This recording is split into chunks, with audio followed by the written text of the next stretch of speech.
Il est 2 heures du matin à l'aéroport de Suvarnabhumi. Vous tenez votre valise, vous avez le cœur qui bat trop fort, vous regardez votre téléphone toutes les 30 secondes. Depuis 4 mois, vous parlez tous les soirs avec elle. Elle vous a dit « Viens, je t'attends ».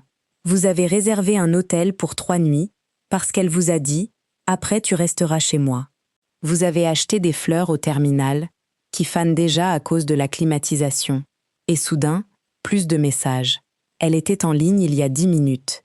Et maintenant, rien. Je m'appelle Stella. Je suis née et j'ai grandi en Thaïlande et j'ai vu ces mêmes situations se reproduire des centaines de fois.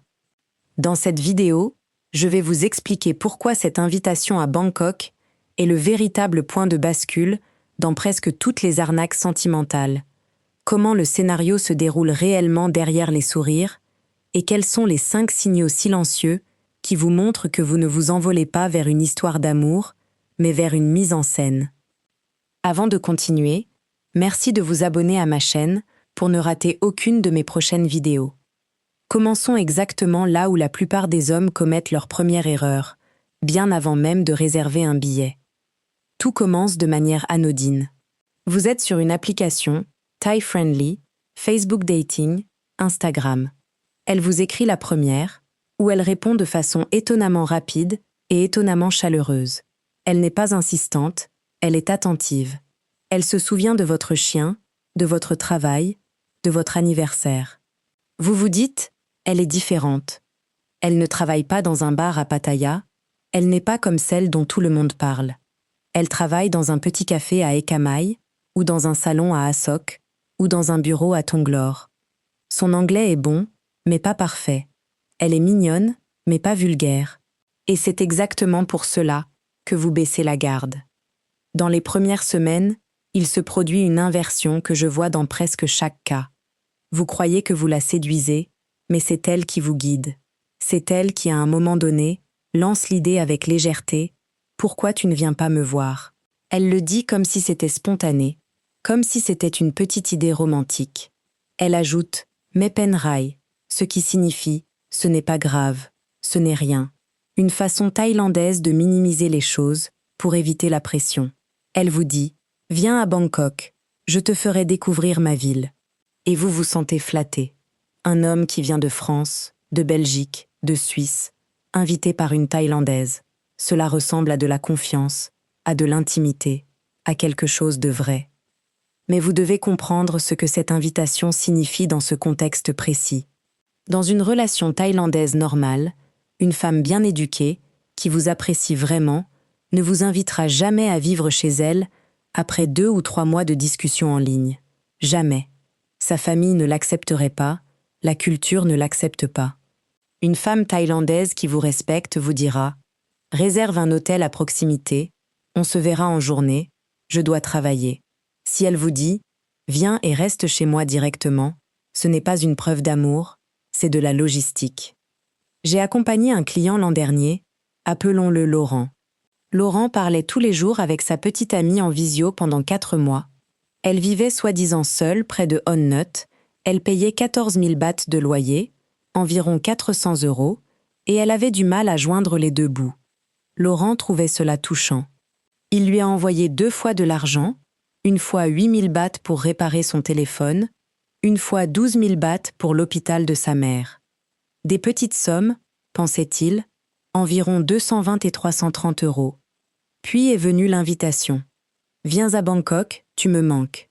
Laurent a réservé un vol. C'est ici que commence le 2e acte, celui que personne ne voit depuis l'Europe. L'invitation n'est jamais qu'une invitation. C'est un test de votre niveau d'investissement.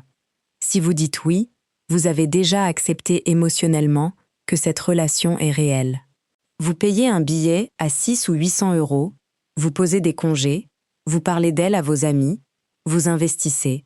Et plus vous investissez, plus il devient difficile de dire plus tard « je me suis trompé ».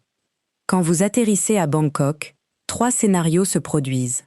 Premier scénario, elle vient vous chercher, mais elle n'est pas seule. Elle vient avec une amie, parfois avec sa sœur.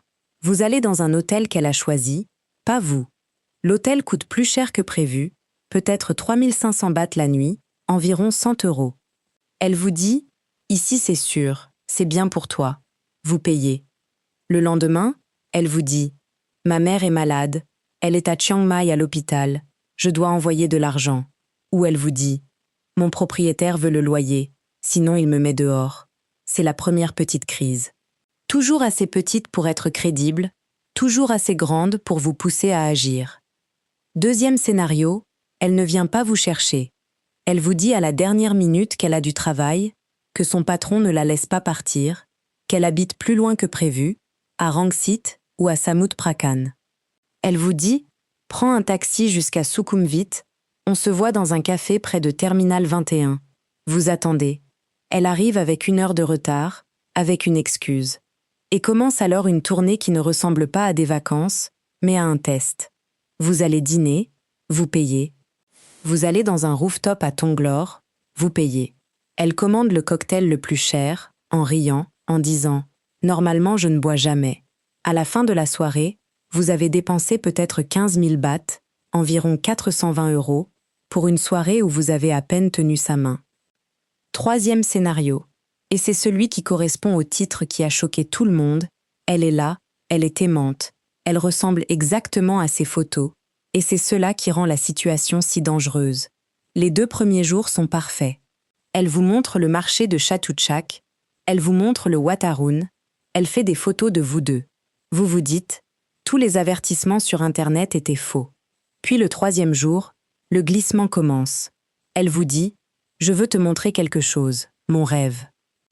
Et elle vous emmène vers une petite boutique, un café, un salon de beauté près de Asok, qui est justement à vendre. Seulement 200 000 bahts, dit-elle, environ 5 600 euros, on pourrait construire quelque chose ensemble. Ou elle vous montre un terrain en dehors de Bangkok, dans la province de Pathum Thani, et vous dit « Mon père le possède, mais nous n'avons pas les papiers, nous avons besoin d'argent pour l'avocat. » Ou elle vous dit « Mon ex me menace, je lui dois encore 50 000 bahts. » À ce moment précis, intervient un concept que vous devez connaître, Krengjai. Krengjai, c'est cette peur profonde de déranger, de mettre l'autre dans l'embarras, de lui imposer quelque chose. Les femmes qui travaillent dans ce système utilisent Krengjai contre vous. Elles ne vous demanderont jamais de l'argent comme un voleur. Elles feront comme si elles avaient honte de vous demander. Elles vous diront « Je ne veux pas te déranger, mais je ne sais pas à qui d'autre demander. » Et vous, en tant qu'homme occidental, qui a appris à protéger, vous vous sentez responsable. Vous vous dites « Si je dis non maintenant, je vais la perdre. » Et c'est là que vous prenez un rôle dans son système. Vous n'êtes plus son petit ami. Vous êtes son sponsor, c'est-à-dire un homme qui envoie de l'argent régulièrement, qui paye le loyer, la famille, tout, en échange d'affection, de l'illusion de l'exclusivité. Parfois, vous êtes aussi son ATM, ce terme que certaines femmes dans les bars de Nana, ou de Swakoboy, ou de Patpong utilisent. Un distributeur automatique humain, quelqu'un qui est là uniquement pour payer. Et parfois, quand elle vous a vraiment classé, vous êtes son djik, c'est-à-dire une relation secondaire, un amant à côté de la relation principale. Il existe aussi Mia Noi, littéralement petite femme, une maîtresse, une seconde femme à côté de la relation officielle. Dans ces milieux, il n'est pas rare qu'une femme ait un petit ami thaïlandais, un sponsor en France et un djik à Bangkok. Vous ne le remarquez pas tout de suite, parce que Bangkok est une ville de masques. Le jour, elle est votre petite amie qui vous apporte un matcha à Tonglor. Le soir, elle écrit à quelqu'un d'autre. Son téléphone a 2 cartes SIM, son compte Line a un dossier de discussion caché. Vous ne voyez que ce qu'elle veut bien vous montrer. Je vais vous expliquer comment reconnaître le schéma avant même de réserver votre vol. Premier signal, la vitesse.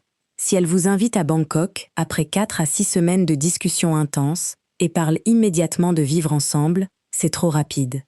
Une femme thaïlandaise normale vous dirait « Réserve un hôtel à proximité, on se verra en journée, je dois travailler ». Deuxième signal, le logement. Si elle n'a pas d'adresse claire, si elle dit toujours « Mon appartement est trop petit, trop sale, tu devrais rester à l'hôtel », mais en même temps elle dit « Viens vivre chez moi », alors quelque chose ne va pas. Souvent, elle ne vit même pas là où elle le prétend. elle vit chez son copain ou chez sa famille et loue pour vous, quelques jours, un appartement sur Airbnb. Troisième signal, l'argent avant la rencontre. Même les petites sommes sont un test.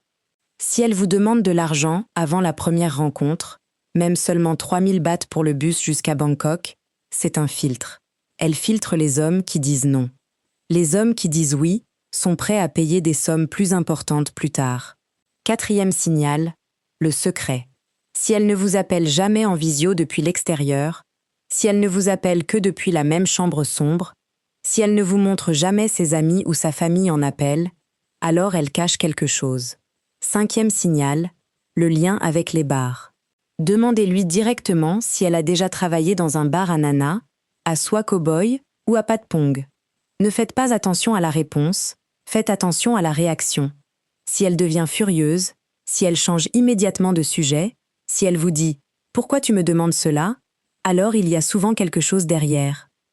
Je vais vous raconter ce qui est arrivé à Laurent à Bangkok. Il est arrivé, elle est venue le chercher, tout était mignon. Le deuxième jour, elle lui a dit « Mon frère a besoin d'argent pour l'université, 30 000 bahts, environ 850 $. Laurent a dit « Je dois réfléchir ». Le soir même, elle était froide. Elle lui a dit « Tu ne me fais pas confiance ». C'est Kreng Jai inversé, elle joue maintenant l'offensée. Laurent s'est senti coupable. Il a envoyé l'argent via Wise. Le quatrième jour, elle lui a dit « Allons à Pattaya, je veux te montrer la plage ». À Pattaya, ils ont croisé par hasard un homme qui était soi-disant son cousin. Le cousin parlait parfaitement anglais et avait justement un investissement en crypto qui rapportait 20% par mois. Laurent a lentement compris qu'il n'était pas dans une histoire d'amour, mais dans un entonnoir de vente. C'est le moment où beaucoup d'hommes ne partent pas. Ils restent parce qu'ils se disent « J'ai déjà tellement investi, il faut que cela marche ». C'est le piège des coûts irrécupérables. Vous avez payé le vol, l'hôtel, les cadeaux, les virements, vous avez parlé d'elle à vos amis. Rentrer donne l'impression d'échouer. Alors vous restez et vous continuez à payer. Dites-moi en commentaire si vous avez déjà reçu ce type d'invitation à Bangkok et à quel moment vous avez compris que quelque chose n'allait pas. Je lis tous les commentaires. Si vous êtes à Bangkok, vous devez comprendre l'économie. Beaucoup de femmes qui travaillent dans ce système ont de vraies contraintes financières. Elles viennent d'Isan, des provinces pauvres, elles ont une famille à soutenir. Elles travaillent la journée dans un emploi normal qui rapporte peut-être 15 à 18 000 bahts par mois, soit 4 à 500 €, et cela ne suffit pas pour un loyer à Sukhumvit, pour le nouvel iPhone, pour aider les parents. Alors il y a un second travail, invisible. Et ce travail, c'est de gérer des relations. Une femme gère parfois 3 à 5 hommes en même temps. Chacun pense être le seul. Chacun reçoit une version différente de son histoire. Le terme barfine illustre bien cela.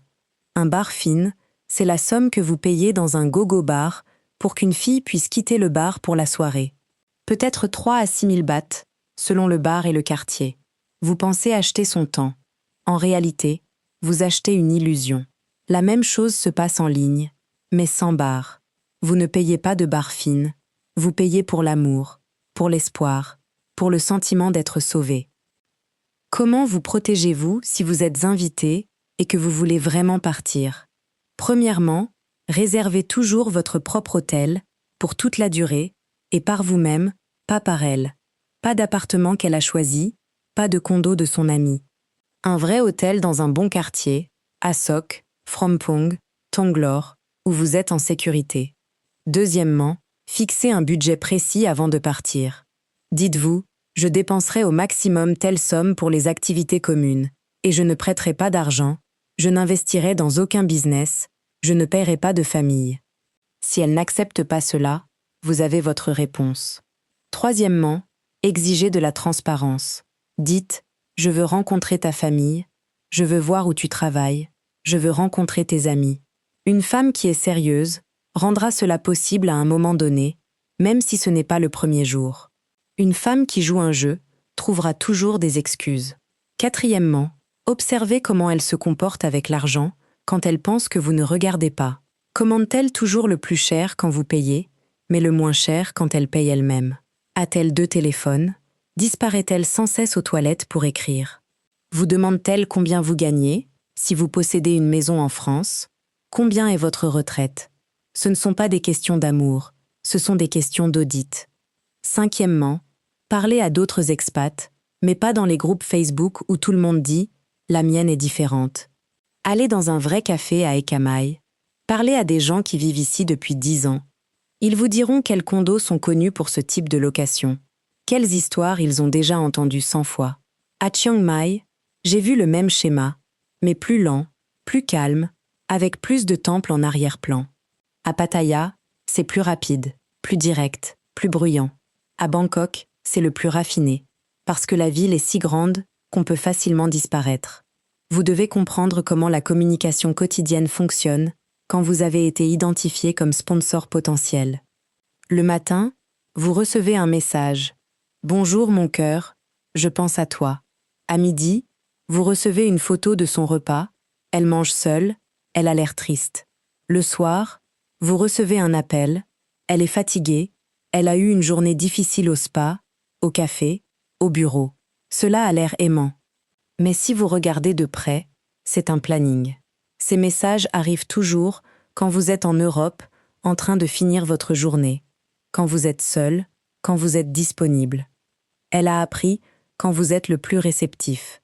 Et puis vient le langage de l'argent, qui n'est jamais direct. Elle ne vous dit pas « envoie-moi de l'argent ». Elle vous dit « j'ai peur de ne pas pouvoir payer mon loyer ». Elle vous dit « ma petite sœur a besoin de nouveaux livres pour l'école ». Elle vous dit « ma moto est en panne, je ne peux pas aller travailler ». Elle vous laisse proposer la solution. C'est important. Si vous proposez la solution, elle pourra plus tard dire « tu l'as proposé, je n'ai rien demandé ». C'est Kreng Jai dans sa forme manipulée. Elle sauve la face tout en dépassant vos limites. À Bangkok même, il y a des lieux qui sont presque des scènes construites pour ce scénario. Prenez Sukhumvit. Sukhumvit n'est pas qu'une rue.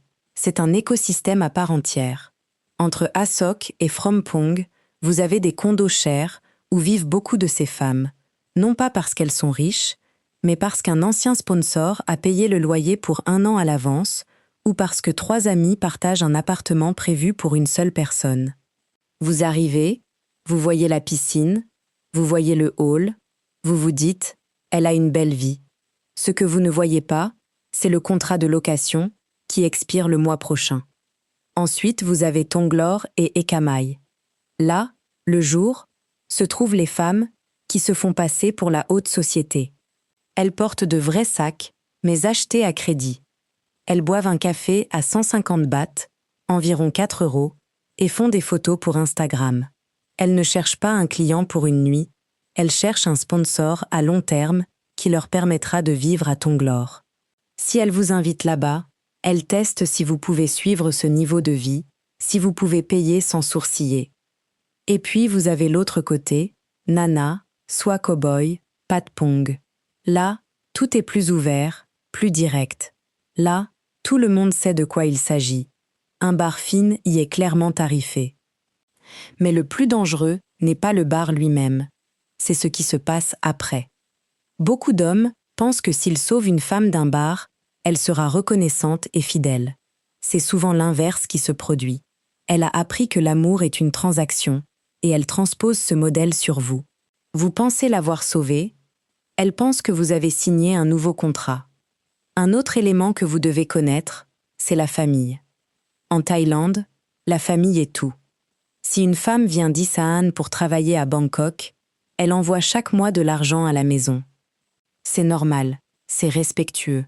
Le problème commence quand vous, en tant qu'étranger, êtes automatiquement intégré dans cette économie familiale sans qu'on vous ait jamais demandé votre avis. Soudain, le père a besoin d'un nouveau toit, la mère a besoin de médicaments, le frère a eu un accident de moto. Les sommes paraissent petites, 10 000 bahts par ici, 20 000 bahts par là, environ 280 à 560 €. Mais elles s'additionnent, et elles ne s'arrêtent jamais. Si vous payez une fois, vous faites partie du budget familial. Faites toujours attention à l'après-midi où vous arrivez. Vous êtes fatigué, vous êtes émotionnel, vous voulez croire. Elle arrive, Elle vous serre dans ses bras, elle sent bon, elle est encore plus belle que sur les photos. Votre cerveau libère de la dopamine, vous êtes amoureux. Dans cet état, vous dites oui à des choses auxquelles vous ne diriez jamais oui à jeun. C'est pourquoi vous devez avoir des règles avant d'atterrir. Règle 1, pas de compte commun, jamais.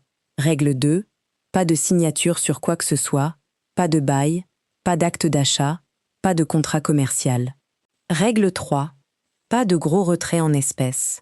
À Bangkok, il y a un distributeur à chaque coin de rue, mais si vous commencez une fois à retirer 20 000 bahts pour régler ces problèmes, il y aura toujours une raison pour les 20 000 suivants. Règle 4.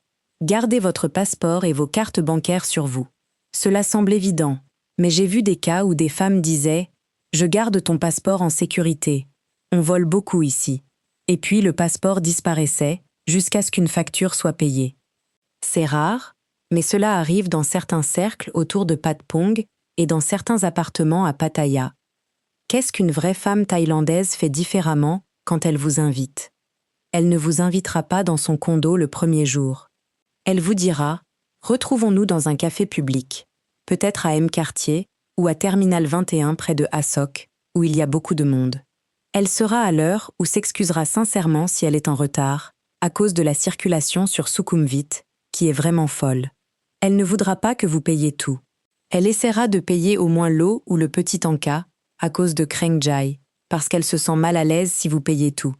Elle ne vous demandera pas combien vous gagnez, elle ne vous demandera pas si vous avez une grande maison en France, elle ne vous demandera pas le montant de votre retraite.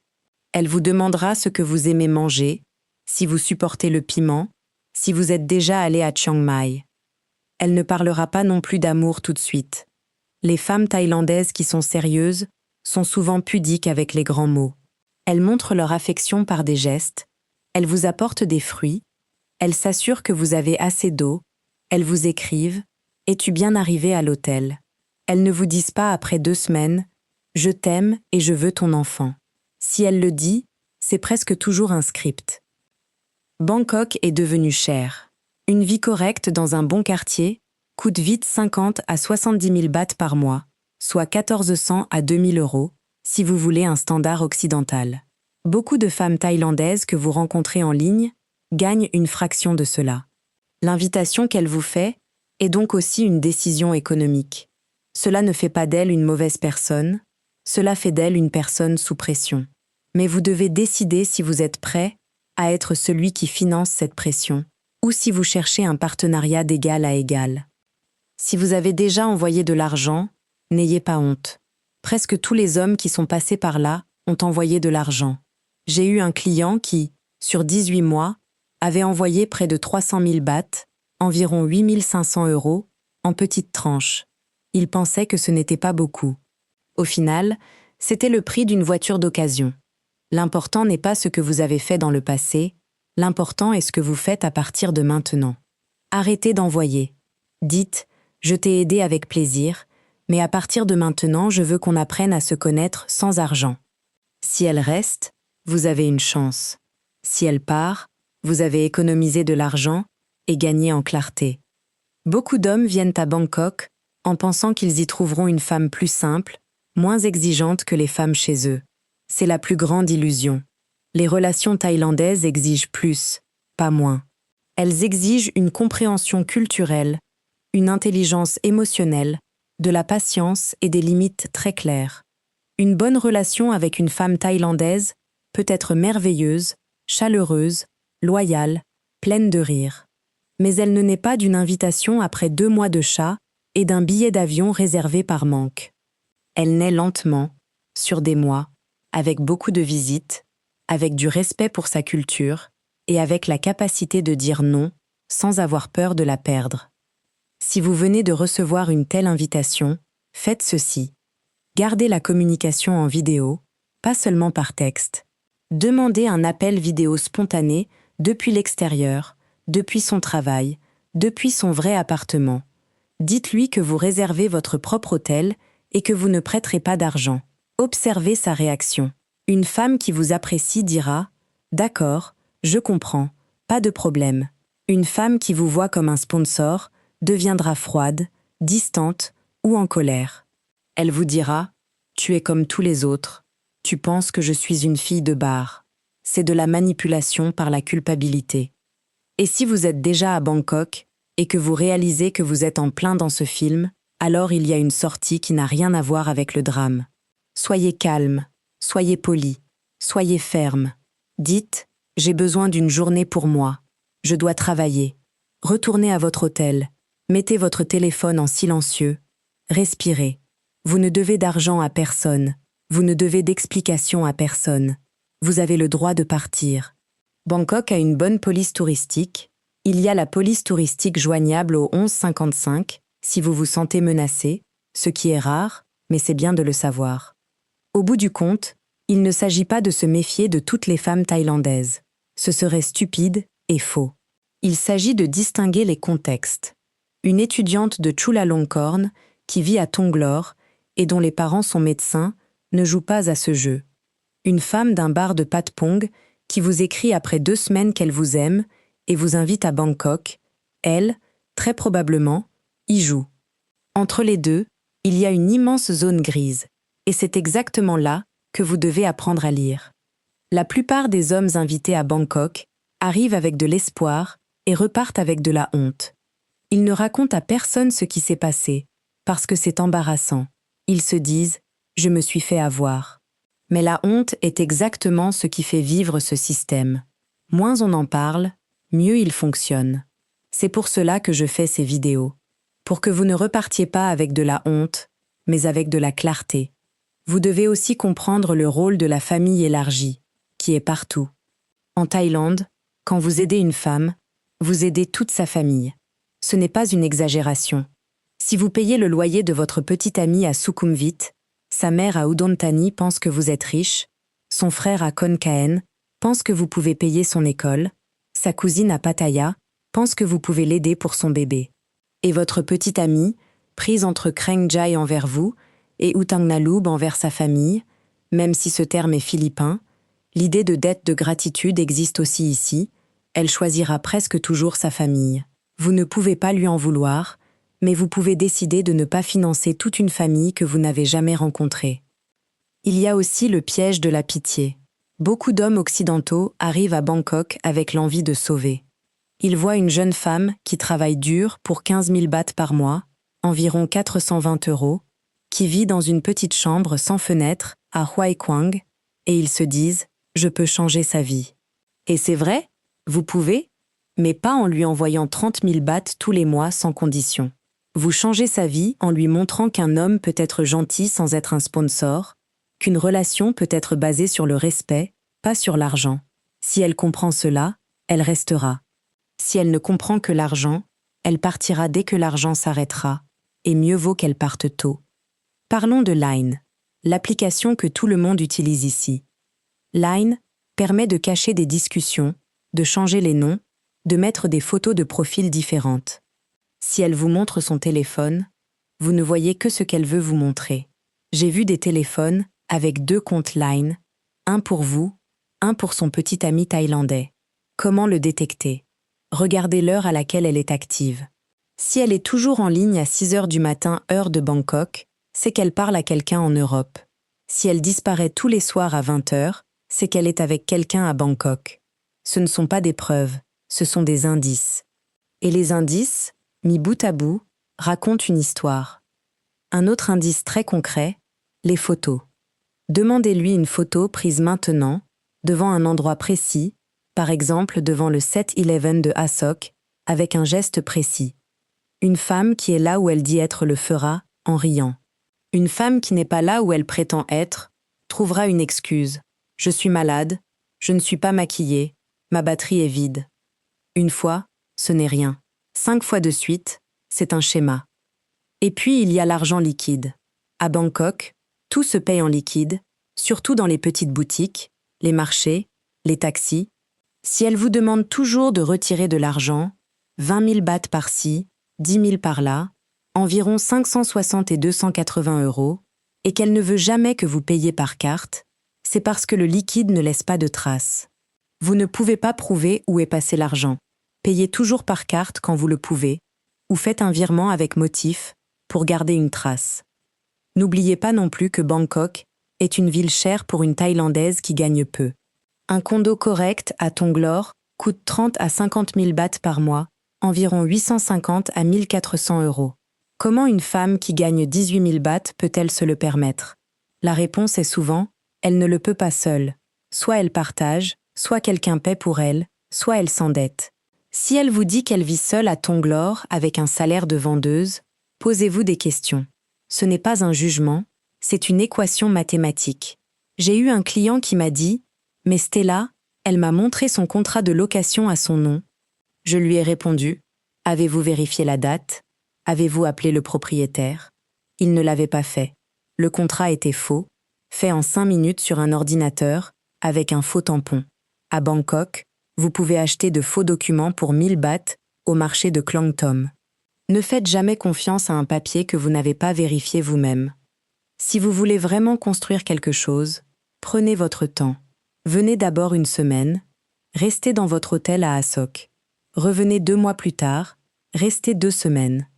Rencontrez ses amis, pas seulement ses amis qui sont aussi en couple avec des étrangers, mais ses vrais amis d'école, celles qui travaillent dans un bureau normal. Allez à Chiang Mai avec elle, voir comment elle se comporte loin de Bangkok, loin de la scène de Sukhumvit. Une femme qui joue un rôle à Bangkok aura beaucoup de mal à tenir ce rôle pendant 10 jours à Chiang Mai, où la vie est plus lente, plus simple. Et surtout, parlez de votre avenir sans parler d'argent. Dites-lui, imaginons que je n'ai pas d'argent, que je perde mon travail, est-ce que tu resterais? Observez sa réaction, pas ses mots, ses yeux, son silence, son langage corporel. Une femme qui vous aime aura peur, mais elle restera. Une femme qui aime votre argent aura un moment d'hésitation, presque imperceptible, mais vous le sentirez si vous êtes attentif. Enfin, n'oubliez jamais que vous avez le droit de dire non. En France, vous avez appris que dire non, c'est être impoli, surtout à une femme que vous aimez. En Thaïlande, dire non clairement, mais avec gentillesse, c'est une preuve de maturité. Dites « Je t'apprécie beaucoup, mais je ne peux pas t'aider financièrement maintenant. » Une femme de qualité respectera votre limite. Elle aura peut-être du tempo, comme on dit aux Philippines, ce petit silence boudeur, mais elle reviendra. Une femme qui ne respecte pas votre non ne respectera jamais votre oui. Et si vous êtes déjà à Bangkok et que vous sentez que vous êtes piégé, que vous avez payé un bar fine sans le savoir, que vous êtes devenu un ATM sans l'avoir voulu, alors sortez de là calmement. Prenez vos affaires, retournez à votre hôtel près de Phrom Phong, éteignez Line pendant 24 heures, allez marcher au parc Benjakiti, respirez. Bangkok est immense. Elle vous offre toujours une porte de sortie, à condition que vous osiez la prendre. Pensez aussi à ceci. Si elle vous a invité à Bangkok, après seulement quelques semaines, combien d'autres hommes a-t-elle invité de la même façon cette année? Ce n'est pas une question cruelle, c'est une question logique. Dans les condos autour de Nana et de Asok, les gardiens voient passer chaque mois un nouvel homme avec la même femme, chacun avec des fleurs, chacun avec le même espoir. Vous n'êtes pas le premier à attendre à Suvarnabhumi avec des fleurs qui fanent. Mais vous pouvez être le premier à repartir avec votre dignité et votre portefeuille intact, parce que vous avez compris le jeu. Et rappelez-vous, une vraie relation à Bangkok ne commence pas par une invitation à vivre chez elle. Elle commence par un café à M-Quartier, par une promenade à Lumpini, par un simple « on se voit demain ». Si elle brûle les étapes, ce n'est pas par passion, c'est par stratégie. Laissez-moi résumer cela pour vous, afin que vous puissiez vraiment l'emporter. L'invitation à Bangkok est rarement le début d'un avenir commun, elle est souvent le moment où l'on teste si vous êtes prêt à passer de l'ami en ligne au sponsor à plein temps. Le schéma est toujours similaire, d'abord la proximité émotionnelle, puis la logistique, puis les petits tests financiers, puis des demandes plus importantes, enveloppées dans la culpabilité et la honte. La vérité que personne ne veut entendre, c'est celle-ci. Si elle vous demande de venir et de vivre chez elle après si peu de temps, alors ce n'est pas vous qu'elle invite, c'est votre portefeuille. À partir de maintenant, votre réalité change, parce que vous ne vous demandez plus « est-ce qu'elle m'aime ?», mais vous vous demandez « est-ce que son comportement correspond à ses paroles, quand il n'y a pas d'argent en jeu. Vous observez, vous gardez votre hôtel, votre budget et vos limites. Vous n'êtes pas un ATM, vous êtes un homme qui connaît sa valeur. Créer ces vidéos me prend beaucoup de temps en plus de mon travail de consultante, alors, si cela vous a été utile, soutenez la chaîne en vous abonnant. À la prochaine vidéo.